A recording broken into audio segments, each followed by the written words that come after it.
Hello everyone, Derek Floyd here, Beautiful Now Podcast. Welcome to another edition of Chasing the Impossible. Now this is the segment where I interview special guests who happen to have accomplished impossible things along the way to let you know that no matter how big your dream may seem, how impossible it may seem to accomplish, if they can accomplish theirs, then guess what? You can accomplish yours too. And if you enjoy this type of content that you watch here, do me a favor, stop, pause right now before you even get going and hit me with a like or subscribe to the channel. This lets me get the most updated content to you as soon as it's available. And most importantly to me, if you really enjoy this kind of content, hit the share button because I want to make sure everybody leaves uplifted, encouraged, and inspired. Now today I have a great special guest who seems to have been a renaissance man. He's done a little bit of everything. And he's written a book about that to tell you how to live your best life through your side hustle and flown. But he's done so many things, it's been like a complete smorgasbord of who this guy can be because he's actually a great musician who's played all over the place. He's opened up his own record label. He even has a podcast that he's done. And now he's written a book to share all that information about all the things he's accomplished to let you know that if he can do it, guess what? You can do it too. Will you please help me welcome the Renaissance man, Mr. Cliff Beach. Cliff, are you there, my friend? Hey, Derek, I'm definitely here. Nice to see you. We finally got this going, didn't we? Definitely. Glad to have you, man. How's things been going for you? It's great, It's a wonderful sunny day in LA, and things are good. I cannot complain. I love it. I love it. I love it. As we talked about in the beginning of the segment, you wrote a book about how to live your best life and use your side hustle and flow. We are so excited to hear about that. I think my first question, if I start the interview, is what made you think, okay, my story is so awesome, I should write a book about it? How did that come about? That's a great question. Thank you. So originally, I started working on writing the book in 2014, and it was originally called The Art of Awesome. I wanted to go and profile and interview and study awesome people because I feel that success leaves clues, and you can learn from mentors and people who are further up the road who can tell you their mistakes so you don't have to make those same mistakes. And I think everyone should be looking for a mentor. As I did about 4 interviews telling people that I was an author, I felt that I was suffering from imposter syndrome. I didn't feel like I had enough in me at the time in 2014 to be able to finish the book. So I left it for a while, and eventually, then I was able to migrate in 2020 with the pandemic. There were no shows, so I picked up the idea of doing the book again, then calling it From Full to Fulfilled, where I wanted to understand why does some people have a fulfilling life, while some people just have a full life. There are people who have busyness, and there are people who focus on their business. And I wanted to be the latter, people who focus on their business. So I was trying to figure out through 10 principles that I had started to cultivate within myself how I could be able to figure out my own version of success and path. And then from there, I really figured out that I was doing all these side hustles, that I worked full time the last 20 years and did music on the side as also a full time. And so people were able to do what I call the LA shuffle or Hollywood shuffle, but you can shuffle anywhere where you are. The main thing is that get at it a little or a lot, but if it fulfills you, then you should do that. In the beginning of the book, I told a story where I met a person. We were all looking for work in this kind of mentoring group. They said they love the salsa dance. And I said, if you know what you love to do, you should go and salsa dance as much as humanly possible and you can afford to, if that's your joy, if that's what makes you happy. Sure. But we don't focus as a society, as you know, especially in America, on happiness. We talk about the pursuit of happiness, but actually, compared to other countries, we're like very low on the happiness scale, even though economically a lot of people are prospering and doing well. It's not about necessarily the money. It's more about the intent, I Yeah. think, and how you invest your time. Well, I tell you, as all the things you've experienced and put that in a book and had all that knowledge and what you've learned from mentors and what you've picked up, you also spoke to or got involved with or connected to one of the great thought leaders of our time. And I just thought I saw that slide come through, Mr. Brian Tracy, and he endorsed your book. How did that come about? That's huge. Yes, I mean I've been a long reader and listener to Brian Tracy and what Zig Ziglar called Automobile University. As you know, LA is a commuter town, so I spent many a time from the library getting what used to be on CD. Now you can have it on your phone with Audible, listening to different self-help books. They say, it's like bathing. It's best if you do it daily, and it's true. It is true. So I loved Brian Tracy so much, and he offered during the pandemic a course on how to write a book successfully, and I took a few, his and Scribe Media's course, and then from there, people who successfully completed the course and completed a book, he offered to endorse our books in that cohort. So it was very nice of him to be able to give that seal of approval, that stamp, and he's written, over 80 books and been on the New York Times bestseller, obviously with Eat That Frog, and I had lived and maximum achievement. I had lived out so many principles from his books. I was very honored to be able to do that. And again, I think those opportunities are out there. It's a drop in the hat to spend that money to take that course to invest in yourself, and then from there, you have this timeless piece that someone has. He knows about my book. He knows who I am, and he Sure. endorsed the book, and I can have that on the front cover dust jacket forever. So I appreciate him and his time and what he's done. Yeah, I mean, when I first saw him, like, how'd this guy meet Brian Tracy? Cause I know how huge he is. And I'm like, you've been working the circuit for a while, getting it out there, but it's hard to connect to folks like that. So I thought that was really great that you stepped out there and made that happen. What a great story for that. The title of the book is Side Hustle and Flow 10 Principles to Live Your Best Life in Less Time. Can you explain to the listeners what really side hustle really means or how that pertains to everyday life? Definitely. Well, for people who can remember the late '90s, early 2000s, obviously the MTV movie with Terrence Howard, Side Hustle or Hustle and Flow. I took the title from there. I liked that he was kind of an unorthodox guy who was trying to get his stuff out there. It was the first rap song I think to ever win an Oscar from that movie. it's hard out there for a pimp. I say it's hard out there for a cliff, if you get my drift. And so essentially, I wanted to show people that you don't necessarily have to be the smartest person, but no one will ever out hustle you, because we've learned now that talent alone is really not the driver. It's really the stamina, the grit that you have, the perseverance to be able to show up day in and day out and do that discipline. You look at someone like a Michael Jordan, who we wouldn't have even heard of for this movie Air that just came out, one of the biggest endorsement deals of all time with the Air Jordan. Previously to that, before he even was playing basketball, he was cut from his junior basketball team in high school. And he could have given up and went into obscurity, and we never saw those dunks and Space Jam or anything. But essentially, he kept working. And as you saw into his career, and people like Kobe and other people, they're still at the height of their career out there every day shooting 300 baskets. People are like, well, why do you do that? It's like, because you have to choose if you want to be good or you want to be great. And that's a personal choice. And you're great not against anyone else's measuring stick, but to your own. Are you better from yesterday to today? Only you can tell yourself that. So with side hustle and flow, there's two main points. In terms of side hustle, it can be something that makes money, or it can be something that is a hobby or something you just enjoy doing.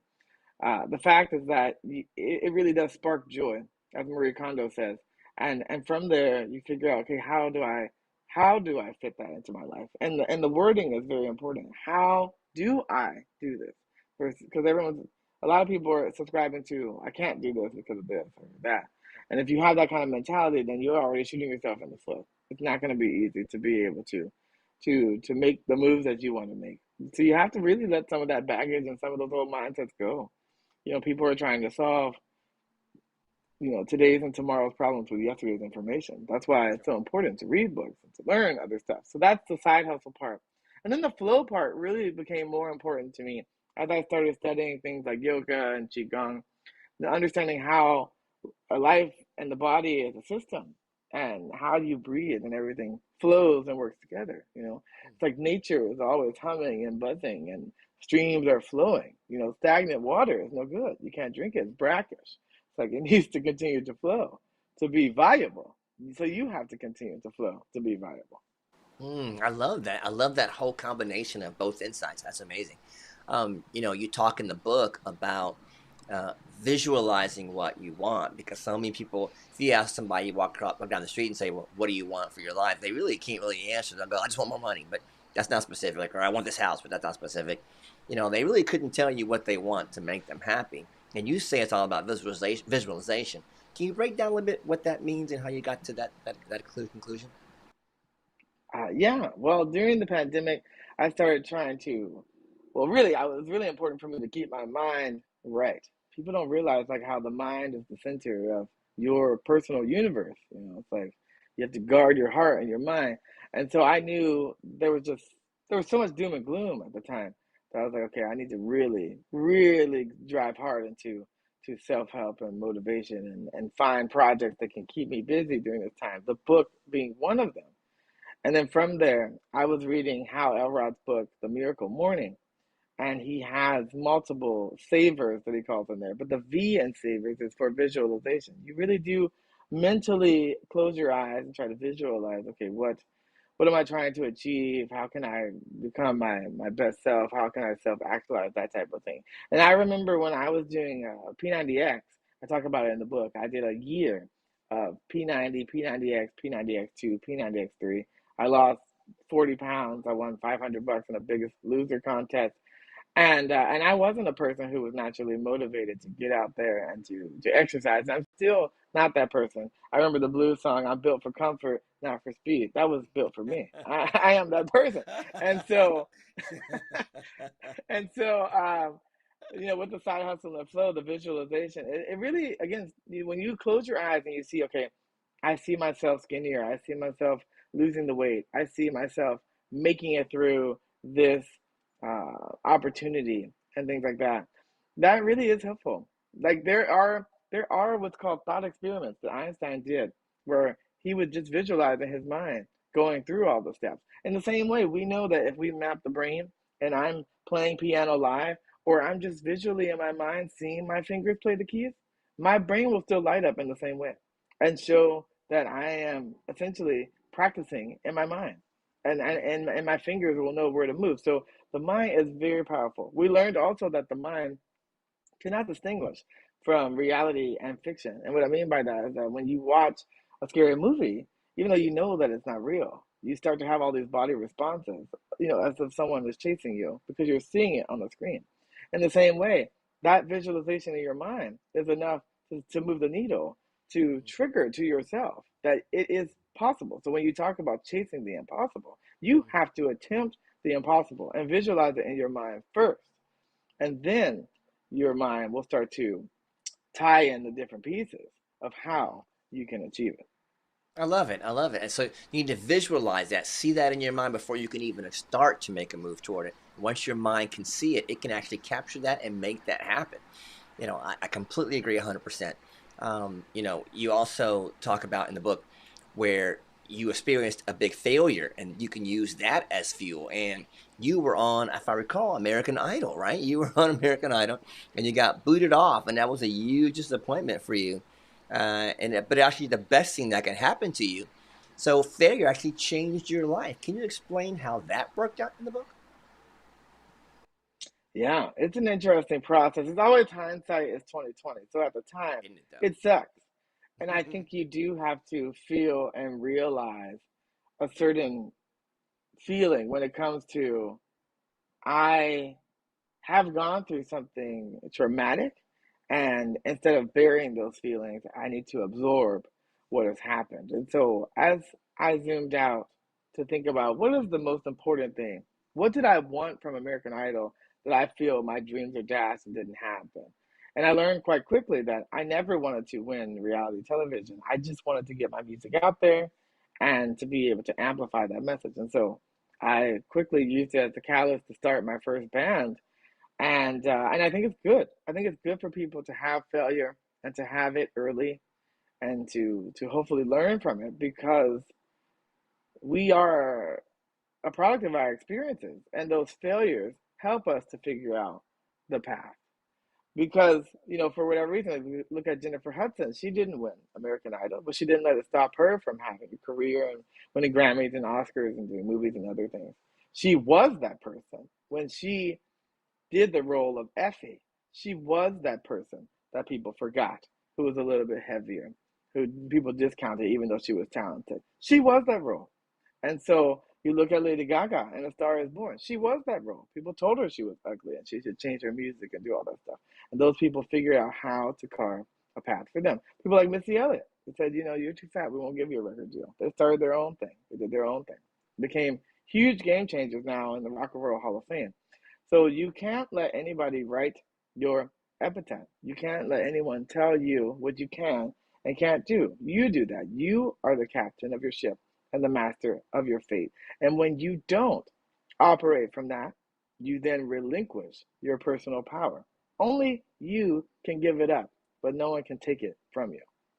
Love that, love that. And so that's taking that failure and using that fuel to become whatever you feel you need to do, something different, something unique. Don't let them tell you who you are. Only you know who you are. I love that, love that.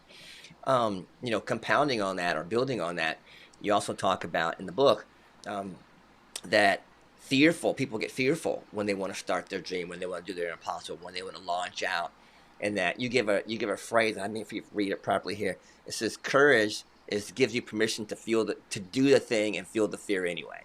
Right? Give me a little bit about what that means and how fear and courage are opposites and how you can get past that. Yeah, well, I can definitely tell you that everyone who is successful has been afraid of something at some point. Everyone has fear and everyone wants to avoid pain. Those are natural things. But the most important thing is that the more you move towards the fear, it starts to dissipate. A lot of things that we are afraid of in our minds never actually materialize. Just like I said about the scary movie, you thinking that it's real makes it real to you. It's a perception thing. And so you will be scared. So the first thing is that that's a good thing. It means that you're human, but also means you're on the right track. And why I say that is because if you don't have a dream that's scary, then you don't really have a compelling dream. To me, that's my opinion. But essentially, it should be big and hairy and scary because that means that it's bigger than you, and that means you're going to have to find people to help you make that dream happen. You're not going to be able to do that as a person on an island. You're going to need people. And I think we're here to connect with people. We're sharing this human experience, and people are learning more from my struggles than they will from any of my successes. But essentially, I'm afraid all the time, but I do it anyway. I do it scared because nothing would get done. If a ship is safest at the harbor, but it's meant to sail, and Yeah. sailing will have rough waters, something will happen. People talk about a rainy day fund. They're like, well, why would you need that? Because it will rain one day. Noah built an ark. It will rain one day, and we must be prepared. And at the same time, when you're doing that visualization, visualize yourself where you are, being scared, but also visualize a time where you were confident or had the courage to do something and the good outcomes that came from doing that. It doesn't mean that everything you do is going to be a home run and Sure. you're going, maybe you just make it to a base, but that's Sure. still better. Still better to get Sure. to a base than to never stood up to take the swing. That leads us to the other point that you brought up in the book about negative self-talk and how we all have to kind of battle that to tell ourselves if we're saying something's happening, then our mind's going to believe that. But if we say something negative, it's going to believe that too. And in the book, you said something about you need to change the tape recorder. Explain that a little bit so people can get that principle in their mind. Yes, it's important I explain it to the youth listening who have no idea what a cassette tape is and how we used to use our pinky to twist it back together or a pencil. And I lived that life as an 80s baby. And so it's important. Yes, it's true that I, for a long time, was a person that was shooting all over myself, for lack of better words. And so essentially, I was like, well, I should be here, I should do that, I should do that. That's all negative because where you are is where you need to be. But where you are is not where you're always going to be. It's the steps that you take that make the difference. And so from there, um, I eventually just had to stop, um, speaking to myself in a negative way and adopt a positive attitude. I learned through Martin Seligman and his book Learned Optimism that you can learn to be more optimistic versus pessimistic. I remember when I was a kid, they would always say, well, if you look at the glass and the glass is half empty, then you're pessimistic. If you look at it as half full, then you're optimistic. And I would say, what if you don't have a glass? What if water is just running nonstop? That's how I felt. But essentially, I've learned that you can become different and better and adopt mindsets that are serving you. So as you leave childhood into adulthood, you have to learn that not all the information you received is valid. Not all the information you received is working for you. When I was a kid, we had a world book from 1986, and I can almost guarantee by the time Britannica came out in the mid 90s, a lot of that information was obsolete. So you have to continually press back on all these preconceived notions and be like, is this right? Is this right for me? And is there better information that exists out there? Have we learned something else? I mean, how many times growing up did they say milk is bad, milk is good? You know, Yeah. drink that milk just like it should. I don't know, like the councils were crazy. Eggs are good, eggs are bad. We had no idea. Sure. But at the same time, you move past that. It's not easy Sure. and it is easy at the same time. It's like when I stopped drinking 3 years ago before the pandemic, I just said, no more. This is not serving me. And now I've been sober. And I drank all the time. They used to call me Fifth of Jack and a 20 pack. That was me, but I had to become somebody else. And Wow. so, um, you know, could I make that decision and a split decision? Yes. I just one day decided no more. And I never looked back. And people have those pivotal moments all the time. So you can make that decision and be like, I will no longer be negative to myself. Yeah. I'm not going to should all over myself. Click of a button. Now, is it easy day in and day out to continue doing that? No. But the decision is quick. The Yeah. decision is instantaneous. Yeah. And only you can make that shift. And I think you see that in certain people. You can look at their life and you can tell this is when they shifted into a positive mindset, because we can see exponentially when you're not carrying all that baggage on you, it's much easier to go much further. And then when you collect other positive people, when we go together, we go further. So it's just a mindset. It's a mindset. So changing that tape recorder is changing the mindset, changing what's playing in the background. All the stuff you might have heard might have been outdated. Change that tape recorder and put in the new stuff. Absolutely love that. You also mentioned a story that you heard from Les Brown, because some people, they go from the whole "I need the courage" or "I don't know what it takes" or "they change the tape recorder," but then they go, well, they're complaining about everything. They're trying to got a story about everything, but they complain, complain, complain, complain. Les Brown gave you a story about that I would love for you to share, because I thought it was pretty amazing, and it made me chuckle in the book, but I thought it's great. So share that story, will you? Yeah, well, Les Brown is an amazing orator, and I still listen to him, in his 70s online give speeches because I love just the cadence of his voice. But he came, in that whole realm of Tony Robbins and Zig Ziglar and those people. And so he tells a story basically where a man is walking by a house and he sees an older man sitting with his dog on the porch, and the dog is just wailing like oh all the time, and he keeps hearing this loud wail. And so he asks the guy, "Why is your dog wailing so much? What's wrong with him?" And he says he's sitting on a nail. And so the guy asks back to the man, "Well, then why doesn't he move or anything?" And the old man says it hurts him enough to wail and cry about it, but not enough to do anything about it. And that was interesting to me because there's a lot of people like that, and you look at even stories in the Bible, you look at the Israelites, they finally escaped years of slavery in Egypt. Moses comes, let my people go, all the plagues, they saw everything. They saw everything. And this is how we are. We saw everything happen. We finally get delivered. As soon as they get delivered, halfway through, I mean, they saw the Red Sea part. They walked on dry land. Everyone got swallowed up. They're on the other side. Instantly, after all these miracles they saw, they complained. And their complaints led them into a 40-year period to get to the promised land. And this happens to us all the time. Because when you map where they were and where the promised land is, it's a few days trip. Yeah, it is. But now they've made it 40 days. And people, they killed off a whole generation. Mm. So their kids had to now see this thing. And so what we learn from those things is that it's easy to complain. But complaining at the end of the day, it doesn't really make you feel that much better, and it doesn't help your situation. Again, it's a mindset of how do I figure out how to do this? So I hustle and flow. How do I do this at the smallest micro nano level possible? Something that anybody could do to underwhelm myself to do a little bit.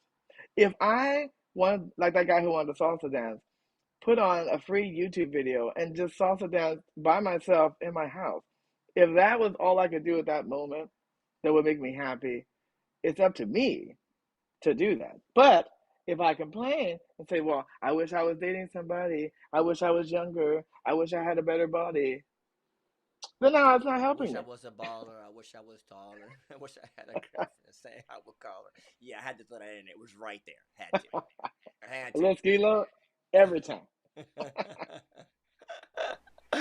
Well, man, I think about the complainer, and then I go further for everybody that's listening out there, and I know that some people are trying to figure out, well, hey, I've gotten as far as I can go, but I don't know how to incorporate my hustle and flow into while I still have my 9 to 5.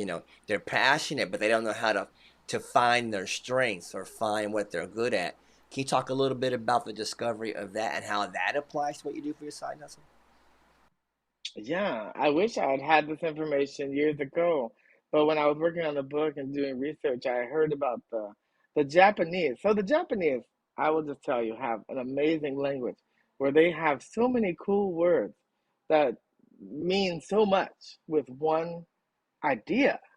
And I always tell people, they have a word for, that feeling when you are hungry. You're not hungry, but you're just eating because you're bored, like mindless hunger. They have a word which technically means I'm eating because my mouth is lonely, called kuchisabaishi. And I was like, that's interesting to me. So in the same way, they have a word called ikigai, which basically means reason for living. And they've studied people who have lived over 100 years of age on the tiny island of Japan, how they were able to live so long. And what they've understood is that people who had a purpose, people who had passion behind their lives, people who did these things like salsa dancing or whatever it is that was meaningful to them, it kept them alive much longer than their counterparts. And so ikigai is broken up into four main self-discovery questions. You ask yourself, what am I good at? What do I like to do? What does society need from me? And what can I make money doing? And the first two are super important because it's like, what do I like to do? And what am I good at? Those are not always the same thing. I can be good at something, not necessarily like to do that. And I may like something, but they may not be good at it. And then from there, what society needs from you, that's who your customer is going to be as a business. That's the person who's going to want to work at your company and that type of thing. And then, what can I actually make money from? There are things that you can do that you like and you're good at that won't make money. So you have to be able to figure out the balance. And again, that's the flow. If they just ask one question, it's like, what am I good at? And everyone will be like, well, I'm good at X, Y, Z. And then it didn't work out. And they're like, why? Because you need the other three questions. And those are the four walls to build your house. That's how you create a foundation. You don't build anything until the foundation is done, or everything will topple on top. But I think in America, we don't have opportunities to be asked these self-discovery questions, and nobody ever tells you that you need to ask yourself these questions for the most part. There is no life 101 in school. There's no how do I build a life course, really. I mean, you can go and take different courses, but nobody has necessarily the answers. You have to ask yourself. That's why I never said these are the right questions to ask yourself. You have to ask the question, and then from the answers, figure out if it's right for you. There is no other way. I love it. I love it. Just self discovery, self discovery. Well, man, you've been amazing taking the time to talk to us about side hustle and flow. We're going to take one last question to kind of curtail it all together. But if you listen out there, check out the book. Go to Amazon right now. Side Hustle and Flow, Cliff Beach, 10 Principles to Live and Lead a More Productive Life in Less Time. As you can tell, he's been spitting off a lot of nuggets for us. So it's all in the book. Everything I've been talking about is in the book. Get the book. So last question for everybody out there. You went through so much to get to where you are now. I mean, you started and you became a musician. You did the record label thing. You started the podcast, and now you wrote the book. And so all that you've accomplished, what would you tell your younger self of all the things you've known now to give yourself the faith to keep going after everything you've learned? What would you tell your younger self, or anybody out there listening, to be able to keep going to get to their dream? Well, I would tell my younger self, start earlier. I think there's so much time that you waste. I mean, you just don't know what you want to learn and who you're going to become. That's why you see a lot of kids that I've taught over the years music not stick with it because they're like, oh, I don't need this. They don't know how it develops a discipline and cultivates in their minds understanding of the world and expanding their universe and using both sides of their brains. And then the second thing I would tell myself is that you need to extend grace to yourself and to your fellow man, woman around you. You're going to make mistakes, you're going to fail, and everyone that you look up to, the successful, has done that. But more importantly, you have done that, and those are the building blocks to build that. In the Bible it says the stone that they threw away is where I build my church. You may be discounted and told you couldn't do it by other people, but you can tell yourself that you can do it. And there's many examples of this happening. So I say start earlier. If you haven't started earlier, start today. Don't put it off until tomorrow. And then more importantly, allow yourself the grace that you don't have to be great to start, but you need to start to ever become great. I love that. Love that. Great way to end the conversation. Of course, as we just said, Cliff Beach, author, the book Side Hustle and Flow. If you enjoyed the conversation and all the things we talked about today, you got to jump in and get this book. Cliff, thanks for stopping by to talk to us. Appreciate you, man. Thank you, Derek. Take care. Be well. Be blessed. You got it, man. And for everybody out there watching this segment, we sure do appreciate you stopping by to see us at Chasing the Impossible. Again, if you love the content you're seeing here, do me a favor and hit that like and subscribe to the channel and share it with a friend because we want to make sure everybody leaves uplifted, encouraged, and inspired. Have a great one, guys. Take care. We'll see you next time at Chasing the Impossible. Have a great one.